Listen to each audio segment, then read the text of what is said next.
Chers amis libraires parisiens, j'espère que vous allez tous bien, que vous n'avez pas été marqués tragiquement par ces événements si particuliers, par ce temps particulier que nous avons vécu.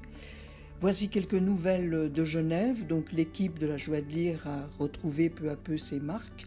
Pendant le confinement, nous avons beaucoup réfléchi à la suite de notre catalogue, à son remaniement.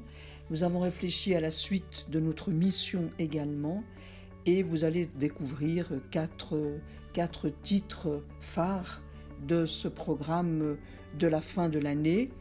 Bien sûr, vous savez que Albertine a obtenu ce prix Andersen, prix prestigieux, qui nous a fait du bien, il faut le dire. Et je remercie les libraires qui ont déjà fait de magnifiques vitrines la concernant.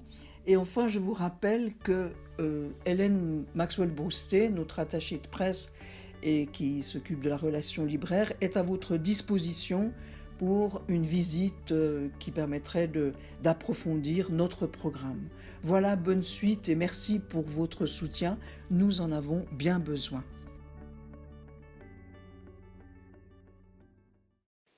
Séraphine, l'anniversaire, un livre tout carton, grand format, illustré par Albertine aux éditions La Joie de lire. Voici Séraphine. Séraphine, elle vit avec ses copains dans une grande maison à la campagne. Et cette maison va accueillir dans cette journée extraordinaire plein de potes pour fêter l'anniversaire de Séraphine. Donc c'est un livre promenade, un livre qui va donner envie justement de se promener visuellement, de regarder les choses, de retrouver tous les copains, tout en couleurs, de s'amuser à regarder aussi, à découvrir tous les détails et de fêter tous ensemble joyeusement l'anniversaire de Séraphine.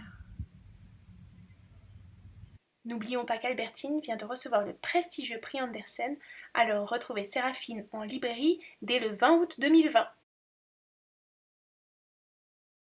Les éditions La Joie de lire vous présentent Roland l'éléphant se déguise.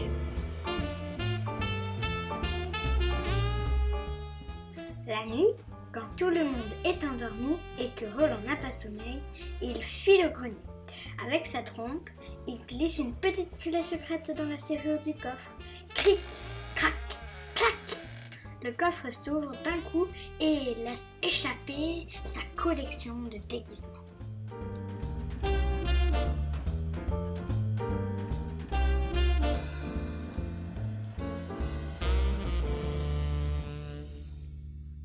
En librairie le 17 septembre. Homophonie, le nouvel album illustré par Serge Bloch, un grand illustrateur au service des mots et de leurs jeux. Avec humour et fantaisie, la plume de Karine Nakache apprivoise certains des homophones les plus complexes de la langue française pour mieux jouer avec eux. Illustrés par le talentueux Serge Bloch, ces 16 fables résolument modernes réjouiront les petits comme les plus grands.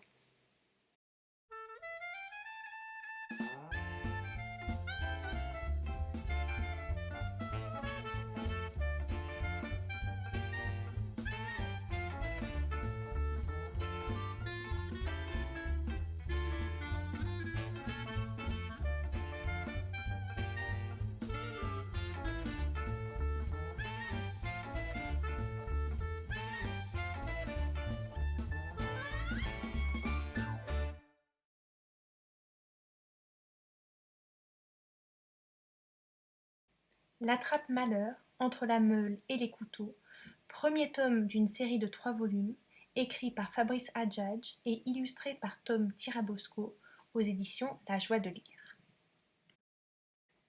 Pour la première fois, Fabrice Adjadj, écrivain de renom, prend la plume à l'attention de la jeunesse. On vous prévient, il sera difficile de résister. Entre Tolkien et J.K. Rowling, il nous plonge dans une trilogie haletante au cœur d'un univers fantastique que sublime le coup de crayon pénétrant de l'illustrateur Tom Tirabosco. L'attrape-malheur relate le destin hors norme de Jacob Tromp, que rien ne prédisposait à mener une existence autre qu'ordinaire. Ça commence avec des parents qui n'ont pas d'enfants, qui demandent à en avoir un, qui vont avoir un enfant spécial, pas celui qu'ils attendaient. Et la question de l'engendrement, de la paternité est une question fondamentale. entre la meule et les couteaux s'ouvre sur l'enfance insouciante de Jacob, fils unique d'un couple de meuniers.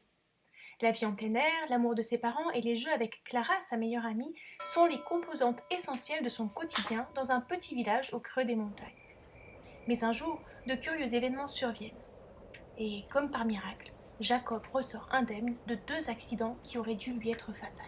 Voilà, avec ce personnage de Jacob Traum, qui est un attrape-malheur. Donc l'attrape-malheur est invulnérable dès qu'il se blesse, il régénère de ses blessures, mais il est capable de prendre sur lui les maladies ou les blessures des autres, de ceux qu'il aime.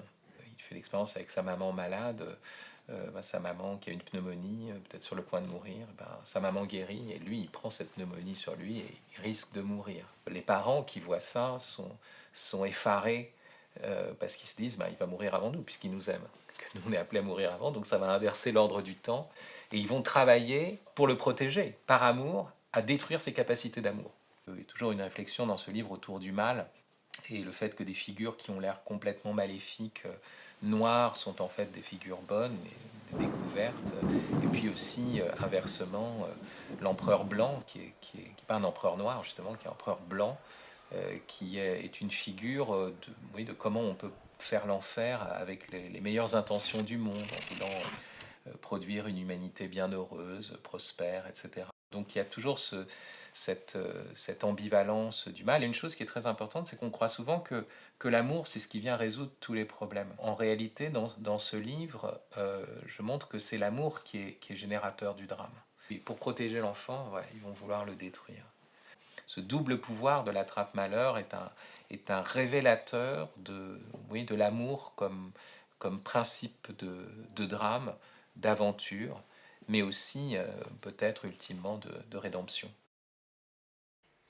L'attrape-malheur, dans toutes les bonnes librairies le 17 septembre 2020.